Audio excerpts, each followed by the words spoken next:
Thank you so much for joining us today. I want to also thank everyone who's watching us live stream.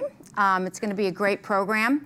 We're really excited to be hosting this on the eve of the National Governors Association. It's our 4th annual one, and we have just a great lineup. Our first part of the program, which is now, will be senior writer for the magazine, Glenn Thrush, who's also one of our White House correspondents, and he will be doing Governor Shumlin and Governor Bill Haslam from Tennessee. And then at 12:15, you should all come back for the lunch program. And that will be our own Anna Palmer with Sam Brownback of Kansas and Alex Burns with Jay Nixon of Missouri. Before we get started, I wanted to thank Microsoft for being our partner in this for 4 years. And to say a few words, we have Ann Gowd. Thank you, Lois. This is on. If not, I'll shout. Good morning. Welcome to the Microsoft Innovation and Policy Center. On behalf of my bosses, Fred Humphreys and Ed Engel, unfortunately they couldn't be here today. I want to thank you for attending. This is actually, as Lois said, the 4th annual State Solutions Conference that we've partnered with our terrific partner, Politico. So we're really excited to have all of you here today. Hopefully, this is maybe something that you don't know about Microsoft, but yes, we're a global company, but we're also a local company. So while we have over 100,000 employees around the world, if you all have a chance to, later to go downstairs and walk through our offices, maybe on your way to the Xbox Lounge, which we welcome you all to go visit, you'll see rooms like Atlanta, Charlotte, Boston, New York, Fargo. These are all cities where we have offices and where we have an employee base. So Microsoft and our partners, we really do have a significant presence around the country.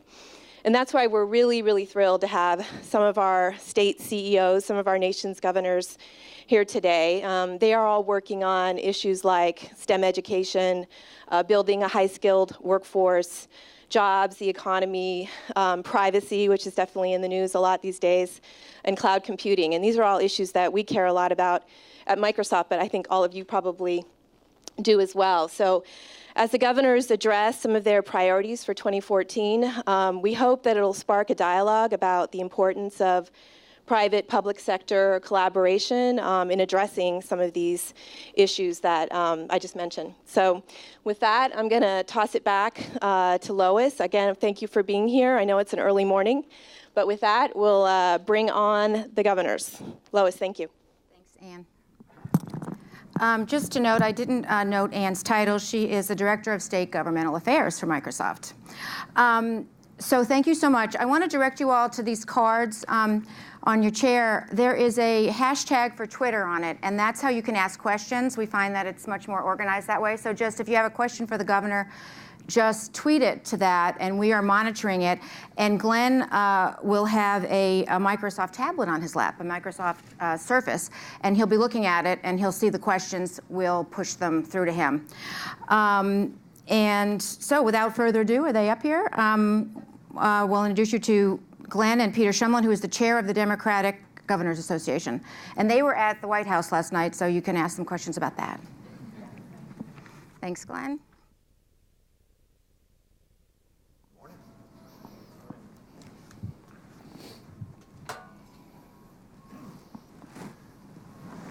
Oops. You all right there? I am good. Good morning, everybody. I have exactly the number of tablets that Moses did, so.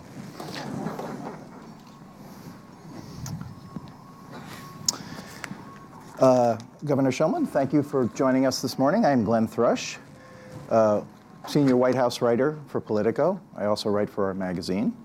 And I'd like to start off, before we talk about politics, I'd like to talk to you about used cars. Great, Glenn. I'm excited. I didn't know. I only thought Vermonters got up this early, so I'm really impressed this room's so packed. Congratulations to all you for getting out of bed. Well, I'd like to interest you in a used car. It is a 2007 Honda Civic. It only has 140,000 miles on it. Huh. It's silver. It's had a little body work already done. And you can drive it away today for $7,600, according to CarMax. Wow.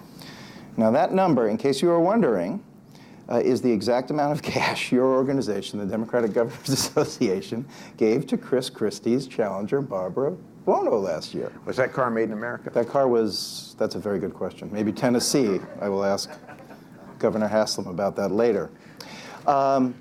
Serious question, though. $7,600. You gave millions to John Corzine when he first ran against Christie, and he was a significantly more wealthy guy. Do you think that was a mistake? Do you have any regrets not playing more in that race? Well, let me just first say I didn't make the Corzine decision because I wasn't a governor when Corzine was governor. But listen, let me tell you what my job is at DGA. My job is not to go in and rough folks up. My job is to re-elect incumbent Democratic governors and elect Democratic governors where we currently have Republicans serving where we can win. So what we do is use our resources wisely and ensure that we're investing our dollars in places where we believe we're going to win. So we made the right decision there. You know, really what this is about, and the reason I'm so proud to be the chair of the DGA, is that we're at a time in our history where, you know, one could argue that not much is happening in Washington, D.C. with these Tea Party folks in Congress paralyzing the greatest democracy in the world. Right now, governors are the folks that make a difference. They're the ones that get things done. What the national press hasn't talked much about is that, in my judgment, there is an extraordinary contrast between Republican and Democratic governors.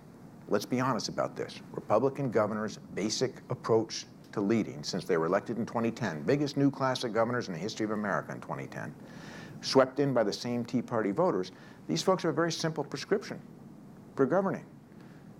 Reduce taxes on the wealthiest, increase tax burdens on the middle class, while you slash education and go after working folks. That's really what they're up to. They're going after working folks, they're going after women, you know, and really focused on everything but what they should be focused on, what governors in Democratic states are focused on, which is growing jobs and economic opportunities. So there's a huge contrast. It's incredibly important that we not only re-elect Democratic governors, but take back the state houses, the governor's mansions in states where these folks have failed to raise jobs, failed to lift up the middle class, failed to invest in infrastructure, and failed to do what American people want them to do. But the argument you just made is a national argument. And isn't that precisely the reason why you might have played a more significant role? Not to bloody Chris Christie up for a presidential race, but to make a point. You know, after all, Chris Christie is somebody who has had a very confrontational relationship with the teachers union in his state. So the question is, apart from sort of his national political aspirations, and you are dealing with national donor base for both of these committees, would it have made sense to have put a marker down there about this is the kind of governor we don't want to see? We can't afford to put down markers, I'll be candid with you. We've got to use our resources to elect Democratic governors.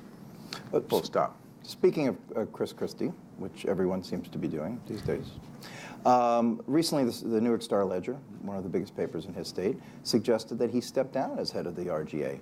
What do you think of that? Do you agree with that? You know, that's not a decision I can make. That's a decision that... I wasn't aware of that. Right, no, it is. I mean, I'm here to assure you. I cannot make that decision. I should not make that decision. That's a decision that the Republican governors and Chris Christie need to make. What I do know is that this presentation, approach, claim that the Republican governors are the great reformers is officially dead. You know, I came on as governor. Governor McDonnell from Virginia was chairing the RGA. Now it's Governor Christie. Now, whether you're looking at the investigation into the bridge incident or the indictment of Governor McDonnell, what I do know is that the official line that Republican governors are reformers is dead. And there is no doubt about that in my mind. Now, if Governor Christie wants to go around the country and remind the American people about the ethical challenges that these governors face, whether it's in Wisconsin or Florida or Georgia or many of the other states, you know, be my guest. Now, is Christie, John Kasich in Ohio, Scott Walker in Wisconsin, I believe, all came out and said they support him at RGA. Do you think that that was a mistake on their part, and is that something you intend to bring to voters' attention? Again, my job is to focus on electing Democratic governors. That's what I'm going to do. I do believe that they've got to make that decision. I also firmly believe that, you know, this claim that they were the great reformers is challenged by the ethical confrontations and circumstances that they're facing. I mean, do you think there's anything endemic to the way the Republicans govern and the way that they've gone about this, including their fundraising tactics, that open them up to these kind of scandals? You know, I think the frustration for voters, and the reason I'm so optimistic about our prospects in 2014, is that they've missed the point. You know, we all ran in 2010, height of the recession, on jobs. They got distracted by what I call a social agenda that took their eye off the ball on the things that governors should be doing. Listen, the difference between governors and Congress, we actually got to do things. We got to balance budgets. We got to pass bills. We got to make things happen. Democratic governors have been focusing on improving the plight of the middle class, not knocking them in the teeth, ensuring that we're growing jobs, investing in education from early child education to higher education to workforce retraining, making sure that we're investing in infrastructure, roads, bridges, the things governors need to do to make sure that they're growing jobs, and making the tough decisions that, in fact, has resulted in economic expansion in most of the states that we're governing. These folks instead, let's be honest about this, they've gone after women, they've gone after immigrants, they've gone after gays, they've gone after minorities. You know, they have really missed the point, and instead they've focused on protecting the top 1% who already have extraordinary opportunity in America while they've left the middle class in the dust. Now, the problem that you're encountering is that top 1% is really kicking you in the teeth in terms of the fundraising. I mean, we keep seeing, even with the Chris Christie scandal, the RGA, the Republican Governors Association, had a very impressive quarterly fundraising haul. And in the 2011 cycle, they doubled you up. And I think in the last quarter, they've doubled you up as well. Why is this happening, and what can you do about it? Well, it's going to be interesting to see how their fundraising is going in light of the fact that, you know, their chair, my counterpart in the RGA, Governor Christie, seems to be spending a fair amount of time hiding under the bridge right now. And I don't know how that's going to help fundraising. Which Having bridge? said that, well, or he's stuck in traffic. I don't know which. But having said that, listen, here's the history of the DGA in fundraising since I've been around. In the last 9 races, think about this, they always outraise us 2-1. We know that they get, they bring in the dollars. We're not doing bad ourselves. But having said that, in the last 9 races, think about this for a second, where the RGA and the DGA have both competed. I'm not talking about New Jersey where we didn't spend any money, or states where they don't spend, but in the last 9 races where we've both gone head to head, the most recent example being Virginia with the election of Terry McAuliffe. They have outspent us in every single one of those races, sometimes 2-1. We have won 8 of those 9 races. So what we know as Democrats is money isn't everything. You fight for jobs, you fight for economic opportunity, you fight for education, you fight for ensuring that we're improving the economic plight of the people that we're elected by, and we get results. So money is not everything, it helps. But the fact of the matter is we've got a better organization at the DGA by virtue of the fact that we've won 8 of the last 9 races. And we expect to have both the resources and the strategy to win back state houses in 2014. Now, the Republicans obviously have these sugar daddy donor class, right? The Koch brothers obviously have been huge contributors to the RGA. Why are Democratic donors, and there are plenty of them, California is sinking into the ocean because of the weight of the riches out there. Why do you think Democratic mega donors are not giving money to you as opposed to super PACs, Hillary's super PAC, or even OFA? Well, I do think that we have made a big emphasis to bring in more individual donors since I've been chair of the DGA. We've never really launched an individual donor campaign as we should have. And so we're trying to make up for lost ground, but we're getting help, we're getting support. Here's the point. Let's take the Koch brothers. Listen, the Koch brothers and these Republican governors have every reason to be in the closet together. I mean, the Koch brothers want to take down labor, take down opportunity for anyone who wasn't born with it, and ensure that the oil industry and the current infrastructure in America stays just the way it is. Lower taxes for the top 1%, raise taxes on the middle class, don't invest in infrastructure, slash education, and make sure that the 1% remains at the most extraordinary gap in American history where they have more resources than they've ever had. That's what the Koch brothers are about. Now, it just so happens that's what these Republican governors are about. So it makes sense that they've got each other. It makes sense that they give them a lot of money. I'm not puzzled that the Koch brothers don't give money to Democratic governors who are out there trying to actually create jobs, lift up the middle class, invest in infrastructure, believe in early child education, higher education, believe that everybody in this country should have an opportunity to succeed. That's not where these guys are coming from. Now, the president last night, you got him to come to a fundraiser, which is a pretty big accomplishment. He's not somebody who, in the traditional span of Democratic presidents, tends to do a lot of these events. And he said what? That this is not necessarily the sexiest thing to donate to. Have you been, over the course of your tenure at DGA, pleased with the level of involvement on the part of the White House folks? And do you think this augurs perhaps a more intense involvement on the part of 1600? We have a great partnership with the White House. And the fact of the matter is that the president knows that if we can take back these governor's mansions in 14, in light of the fact that we're looking at, a period in American history where he's got to be frustrated with Congress. I mean, let's be honest about this. He can't get things done. As he said in the State of the State, I'm going to work with Congress on everything that they will work with me on, not raising expectations too high, and work with governors on getting things done. So he understands the relationship between job creation, infrastructure, education, America's future, and Democratic governors. And we're incredibly proud to have his support and his help, as we did last night. Look, it's been my experience in talking with governors over the past 4 years that I've covered the White House, is that they've not necessarily been all that impressed with the level of involvement of the White House. The White House had closed down their political office a couple of years ago. They're kind of bringing it back now. Their level of engagement in the state houses, it has been my experience, has not necessarily been where it could be.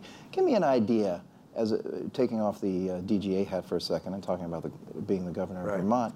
To what extent do you think the White House and the president, in terms of personal engagement, could make your job as a governor better? I don't have complaints about the way that the Obama administration has helped me out as a governor. I had one of the toughest storms that Vermont has ever seen, Irene. I lost Vermonters who died in little rivers, climate change-induced storm that became, raging rivers.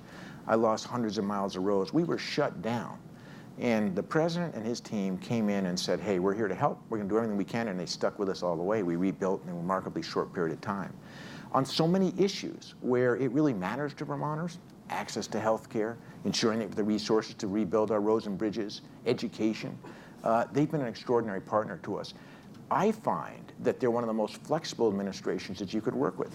They want to get things done. They want governors to get things done. So I have only positive things to say about the relationship that we've got with the Obama administration. And frankly, they've been the same to Republican governors. I mean, if you talk to Republican governors, they do not say, I don't get access to the White House. These folks won't spend any time with us. On Monday morning, we're going to be with the president, Democrat and Republican governors for, a couple hours where he just devotes his time, his energy to helping us solve bipartisan problems. Now, you got 22 governors, do I have that number? 22 Republican governors up for re-election this year. It's actually kind of the flip of the map in the Senate. 36 and 14, 22 are Republicans. And you now have, so you have a strategic advantage regardless of your money situation. Identify for me the top 3 to 5 races that you think are really going to make the difference here. We're very optimistic. First, we're going to maintain and keep our incumbents because they're doing a great job. Job number 1. Job number 2, we're optimistic that we can win. We have great candidates in Florida, in Maine, in Pennsylvania, we've got great shots in Wisconsin. We've got a great shot in Ohio, Michigan, South Carolina, some states you wouldn't expect. So we are looking at not only maintaining our incumbents, getting them reelected, doing some work both in Connecticut and Illinois, but also picking up seats in those states. Now, if you go down the next tier, there's some states that might surprise you. Example, Brownback. We think we've got a great shot there. We've got a great shot in South Carolina. We've got a shot in Texas. Wendy Davis is an extraordinary candidate. We've got shots in states where Georgia, Jason Carter is going to be governor of Georgia. I'm convinced of that. Now, we can argue whether it's this time or next time. I think he's got a good shot this time. Nathan Deal's got some real challenges out there. He seems to have trouble clearing away snow. He's had some ethical challenges. That's a winnable race. So we are optimistic about states where folks might not think that Democratic governors normally win. So Rick Scott in Florida was tremendously vulnerable. I mean, he was, He was less, still is. Right, less popular than like week-old cheese, right, for a while. There's a perfect example. But wait, hold on. Charlie Crist is a guy who has had some issues, you know. Guys who cross over don't typically tend to do well. I can't think of one that has won recently. Is Chris your ideal candidate down there? Do you think he really's got a shot? You know, as you know, there's a primary down there, but there's no doubt in my mind that if Charlie Crist is the nominee, which I expect is quite likely, that he's going to be the next governor of Florida. Now, that's important for lots of reasons. Listen, Rick Scott is the poster of what I'm just talking about. He went in there, he slashed education, he reduced taxes on the wealthiest, increased the burden on the middle class, destroyed, for all intents and purposes, the public education system in Florida. I mean, did unbelievable damage, rejected money for high-speed rail infrastructure, the things that Floridians wish to have, and for obvious reasons, isn't the most popular governor in America. Now, Charlie Crist has a proven track record of creating jobs and getting results in Florida. I believe he's going to be the next governor of Florida if he wins the primary. That's good for Charlie Crist, it's good for Florida, it's good for jobs. It's also good for Democrats as we go into 2016. So there are a lot of reasons why these races are important. In terms of the Wisconsin race, Scott Walker's had a little bit of trouble lately. We've got kind of an email drip, drip, drip. It's clearly not on the same scale as the Christie thing, but what is, right? How significant do you think Scott Walker's problems are? And are you a little frustrated that the backlash against the union stuff hasn't been quite as strong as it seemed to be at first? Well, you know, I can't really comment on the criminal investigation going there because it's obviously a confidential, closed-door investigation, and but so you will therefore, keep calling it a criminal investigation. Well, that's what I understand it is. Otherwise, you wouldn't be doing it. But having said that, so I don't know where that's going to go because none of us have any details. It's all closed behind the wall, as they say. Having said that, listen, Scott Walker is a reason why we can pick up seats that folks don't expect us to win. Let's not forget that Wisconsin is traditionally a Democratic state. It goes both ways. They sent Tammy Baldwin to the U.S. Senate this year. We've got an extraordinary candidate, Mary Burke. She's a job creator. She built Trek bicycles. She was the Secretary of Commerce down there, creating jobs for Wisconsinites. And if you poll it right now, for someone that isn't all that well known in the state of Wisconsin, certainly not the level of the incumbent, she's doing very, very well. So that's a state where we believe that as she focuses on job creation, and actually, you know, Scott Walker promised when he took office that he'd create 250,000 jobs by the time he was done. Well, you know what? He's not even halfway.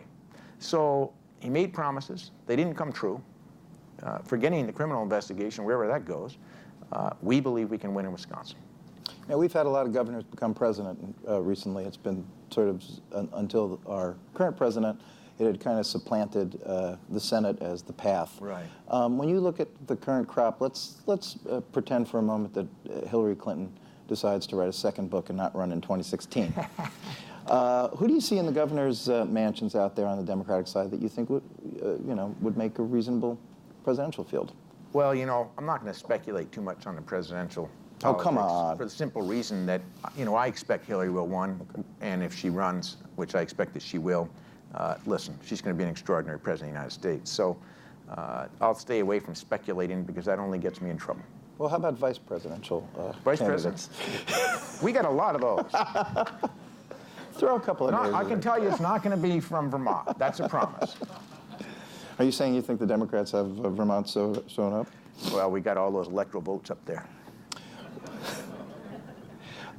Let's talk a little bit about Maine. I mean, what's the prospects up there, you think? We're going to win in Maine. You know, Governor LePage, another great example of, you know, Maine's a great state. They traditionally have had a very balanced and thoughtful democracy. They've done great things up there, past governors, legislature. And this guy is a perfect example of this sort of governor that these Tea Party folks swept in 2010 that you see of the Republican governors across the country. He has really, I think, embarrassed the state of Maine too many times to be reelected governor. So our view is that we got an extraordinary candidate, Mike Michaud. He's been in Congress, great distinction. He's a third-generation factory worker from a paper plant up in Maine. His grandfather worked in that factory. His dad worked in that factory. He worked in that factory. He cares about working Mainers. He cares about jobs. We think he's the next governor of the state of Maine. Okay, I don't want to shock you by moving into actual policy here. Go for it. But I thought your State of the State, as a lot of people did, was a really striking address. Very unusual that you would focus so much of your time in that address on a particular issue, which is opiate abuse and the heroin trade in your state, which has gotten out of control. Talk a little bit about why you chose to focus on that and what real impact you think you can have. Well, you know, Vermont is not facing a challenge with opiates that the other 49 states are not facing. I just felt it was incredibly important to talk about it for this reason, a lot of reasons. The first is Vermont has the best quality of life in the country. You know, I was born and raised there. I raised my daughters there. I can tell you that the thing that we cherish is we don't have much crime. We're communities. We take care of each other. Strangers reach out to strangers. We say hello to people in the streets. I come down here in D.C. and I'm still thinking I'm in Vermont. I say hi to people. People think I'm a little whack, you know. We care about each other.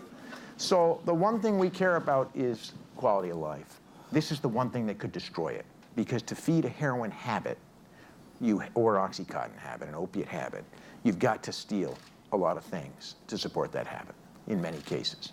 So that was the first piece. The second piece is I was having too many Vermonters come up to me and kind of quietly, you know, pull on the arm and say, you know, my son, my daughter, my nephew, my niece, and it's destroying our family. So why did I talk about it? Well, first of all, no one wants to talk about it. Listen, when we legalized through the FDA opiates in pill form Oxycontin and the rest over 12 years ago now, we created opiate heroin in pill form. We pass it out with what all I can describe as, in Greenspan's words, irrational exuberance, all right? So, you know, you've all seen your family members. You go out, you get a hip surgery, whatever it is, you know, you send it out, they give you 80 pills and you're out the door. That has created an opiate addiction problem. And the challenge we have is that the pills are addictive, they're expensive. You can buy one of those pills for 80 bucks on the streets of Vermont right now. You can buy a bag of heroin for 20 bucks. And once you're addicted, you gotta be in. So they move to heroin. That's a lifelong, debilitating disease that will destroy your life. So what I'm trying to do is change the equation and say, hey, what can we do differently to treat this as a disease instead of just a crime, which has been our approach in the past, and ensure that we move folks. You gotta think about this disease no different than someone who smokes cigarettes and gets cancer. When someone smokes cigarettes and gets cancer, we don't say as a society, hey, sorry, you know, you're on your own. We're not going to help you out with health care. We're not gonna, you're on your own. Our common humanity says we want to make sure that you live. Now you, if I'm not mistaken, I might be wrong about this, you're a decriminalization person on marijuana, right?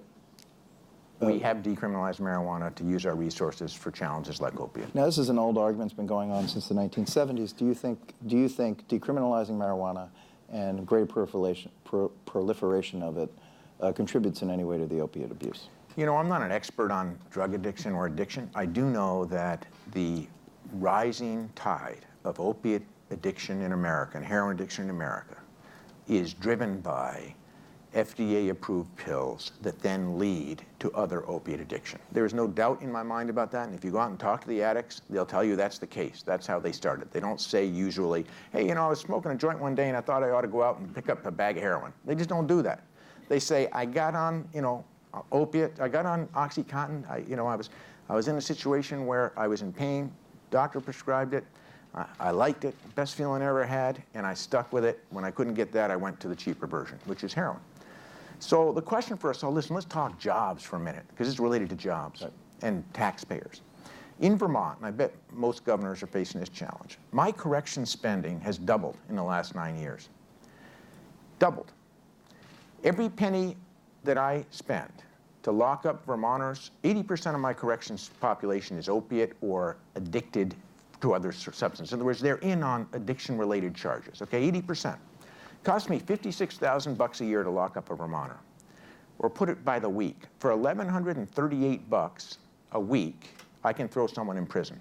For $123 a week, I can get them in the most extraordinary treatment program with wraparound services, mental health, job training, and housing, and all the rest that you've ever seen. So with this disease, and it is a disease, what we're going to do in Vermont is say, hey, instead of busting you, throwing you in jail, and driving up the cost of corrections while you come out of that situation, jail, usually worse than the way you went in, let's be smart about this. Let's get a third-party assessment to come in and say, listen, are you someone that we should be disappointed in, mad at, or are you someone that is actually dangerous. If you're someone that's dangerous, you're going into the clinker. Well, I have to bust you now. So All right. we are out of time. Thank you so much for taking Thanks the for time, having Governor me. Shumlin. Appreciate it. Good to see you. Good talking to you.